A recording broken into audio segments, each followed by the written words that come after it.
আসসালামু আলাইকুম। কালবেলা আজ একটি নিউজ এসেছে, মুখ খোলেন সাদ্দাম ইনান পাঠালেন বিবৃতি।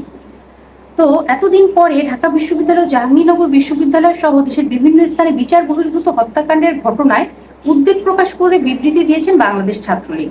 রোববার ছাত্রলীগের কেন্দ্রীয় সভাপতি সাদ্দাম হোসেন এবং সাধারণ সম্পাদক শেখ ওয়ালি আসিফ ইনার স্বাক্ষরিত এক বিবৃতিতে এই উদ্যোগ জানানো হয়। এতে বলা হয়, সম্প্রতি ঢাকা বিশ্ববিদ্যালয় তোফাজ্জল হোসেন, জাহাঙ্গীরনগর বিশ্ববিদ্যালয়ে শামীম মোল্লা এবং রাজশাহী বিশ্ববিদ্যালয়ে আব্দুল্লাল মাসুদ সহ দেশের বিভিন্ন প্রান্তে সংঘটিত বিচার বহির্ভূত হত্যাকাণ্ডের বিষয়ে উদ্বেগ প্রকাশ করেছেন ছাত্রলীগ। একই সঙ্গে তদন্ত সাপেক্ষে জড়িতদের বিরুদ্ধে যথাযথ পদক্ষেপ গ্রহণের জন্য প্রশাসন ও আইনশৃঙ্খলা বাহিনীর প্রতি আহ্বান জানাচ্ছেন কেন্দ্রীয় ছাত্রলীগ।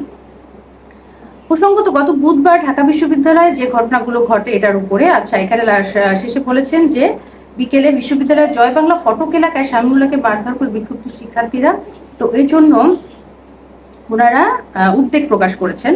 তো এই যে বিবৃতিটি হঠাৎ করে গর্ত থেকে উঠে এসে যে ওনারা বিবৃতি দিলেন, এই ব্যাপারে আমি বলবো যে আমি এটাকে পজিটিভলি দেখি।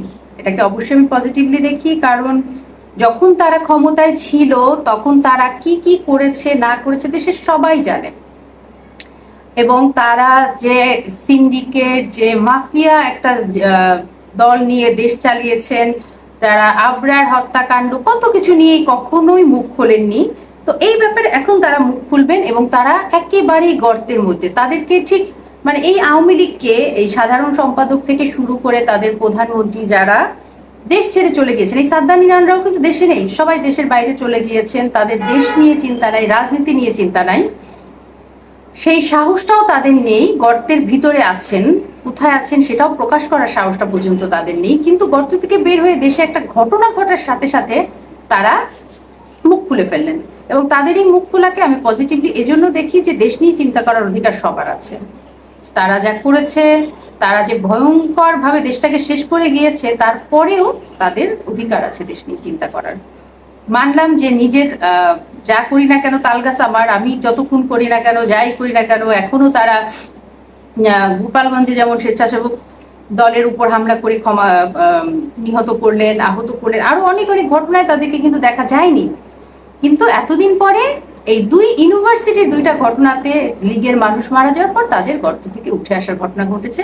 তবে যত ছোট করেই হোক না কেন, যার কারণেই হোক না কেন, দেশ নিয়ে ভেবে বিবৃতি দিলে, মুখ খুললে আমি এটাকে খারাপ কিছু বলবো না।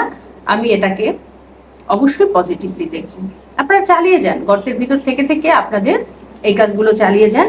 সামনে আসার কিংবা নিজেদের যে আপনাদের নামে যত মামলা হয়েছে, যত ঘটনা, সেগুলো ফেস করার যে সাহস, ওটা আপনাদের নাই। ওদিক দিয়ে আপনারা একেবারেই শেষ হয়ে গিয়েছেন। কিন্তু দেশ নিয়ে ভাবুন, যত ছোট করেই হোক না কেন দেশ নিয়ে ভাবুন।